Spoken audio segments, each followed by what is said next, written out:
थांनाय रबिबारखालि बड'सा खौरां बिजोंनि गेजेरजों रिमल बसुमतारिया गावनि फिसौ बिजितर बसुमतारिनि देहा फाहामथायनि थाखाय सरकार आरो सुबुं अनफावरि गोसोनि रायजो राजाफोरनिसिम मदद हांख्रायनायखौ नुनानै बयबो राङारि अनसुंथाइ हरनायखौ रिमल बसुमतारिया मददगिरि साफ्रोमनिसिमबो साबायखरजों लोगोसे गाहाम हामलायनाय आरो गोजोननाय जासिहरदों।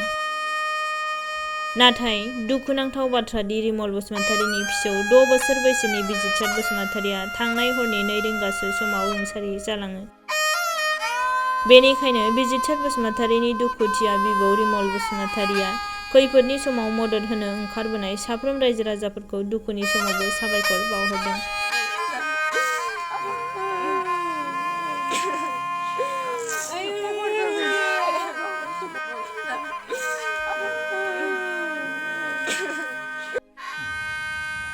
आङो सिगां आंनि रायजो राजाफोरखौ आं खावलायो, आं बिसौनि थाखाय आं अनसुंथाइ बिदोंमोन, नाथाय बेयो बिसौआ आंनिया गैले, हरनि 2टायावनो जिउ गोमाबाय।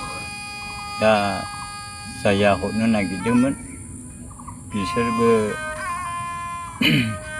बिसिनि सायाव आशीर्बाद थाथोंसै, जाया हरबाय बिसिनि सायावबो आशीर्बाद थाथोंसै। ओमफ्राय आं दा बहाय मानसियाखौ फबनाय जायाखै, ओजोंहाय हा एसे दङ बेवहायनो फबहैनांबाय। बेवहायनो हाखौ आं गासैखौबो फानजोबखाबाय, गैयाला बिगासेयानो जाबावनाय नङा बयनि हाया, सिगांनो फाननांखादों।